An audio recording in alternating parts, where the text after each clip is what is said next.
What's going on? Thanks for checking out my new video on how to draw a face. And this time I will be drawing Jack Hanma. And also don't forget to hit the like button and also subscribe if you haven't. Now right now I got different poses and different heads from different angles like I had before in my previous how to draw a face tutorial. But this time I'm going to be adding a little twist to it by drawing a different character. And as you see right now, I'm using the Yoshitomi method. Getting the circle in, the triangle shape for the face to kind of structure the face out and find out where the pieces are going to go when I'm laying down the facial structure.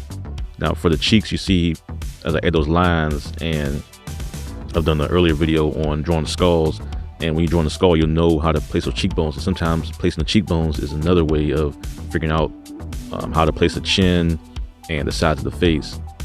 And so right now I'm getting in the rest of the face in, but as you know, with the character, the character has a real thick face, so I'm widening certain areas and then I'm thickening the neck.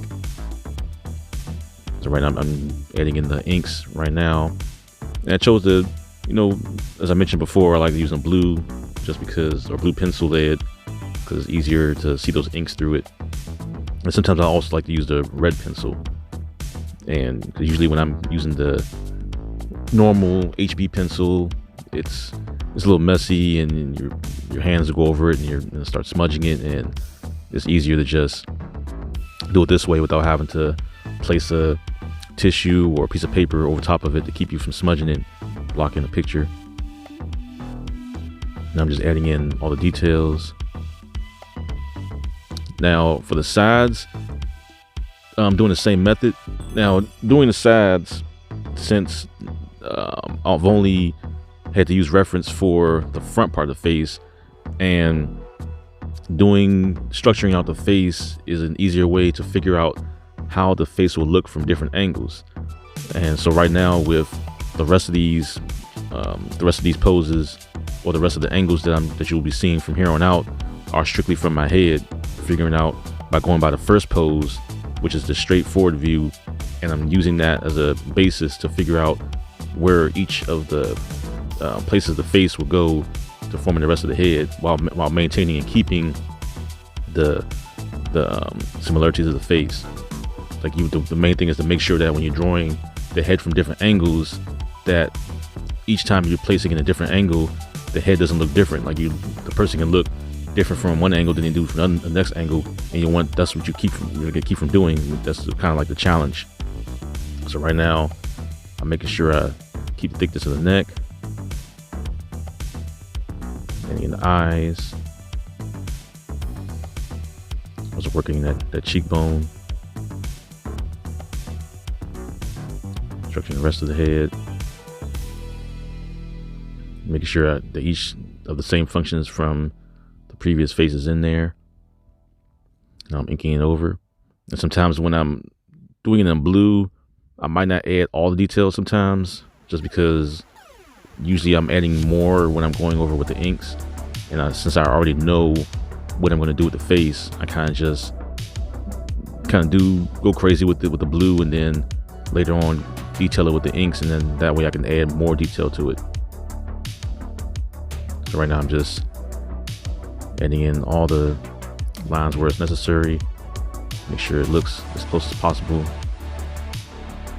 And I think the main thing is that when you're drawing these characters, especially from the mangas and animes or comics, things like that, the main thing is to focus on knowing the key points, and each character have their own key points. Like with this particular character, it's kind of fairly easy to figure out who this character is, just because the fact that you know how his eyebrows are. His eyebrows has those giant size arch shapes. He has the hairline, the nose, and the way his lips are shaped.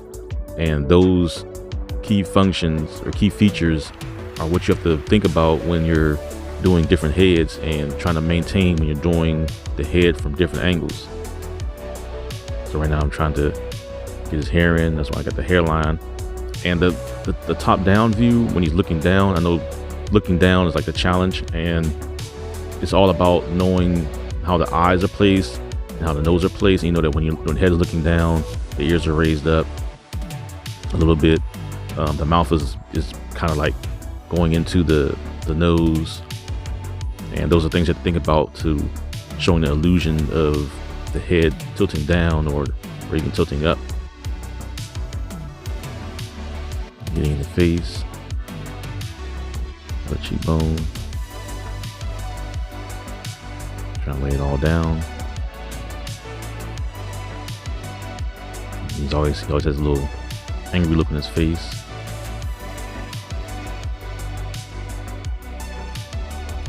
Details in the neck. Get the eye structure in.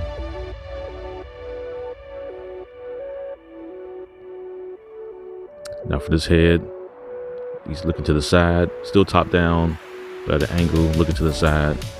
And sometimes this angle could be tricky too, which is why you see me. Now you see me right there. I made the lines straight, and then to the side, I kind of pull it back, kind of like I made a circle, then I kind of made like a box. And sometimes I like to make that box that box structured line because it's easier for me to figure out how to, or where to place the head and where to place the ears. And sometimes I won't add it, but sometimes I will. It always depends on the situation. Whatever the situation calls may require me to change my methods on the approach that I use. That's why it's always good to look at different artists and see how different artists do their styles, because sometimes I may use one artist style to figure out one position, and then another artist style or method for creating his work or his position of the character may be a solution for another position. So that's why it's always good to absorb all the information you can from different artists. Right now I'm getting in the hairline. And those iconic eyebrows, since all the Hanma brothers and the father, they all have that distinct eyebrows. All right, that's it for this video. If you like what you see, want to see more, don't forget to hit that like button, subscribe. All right, take care.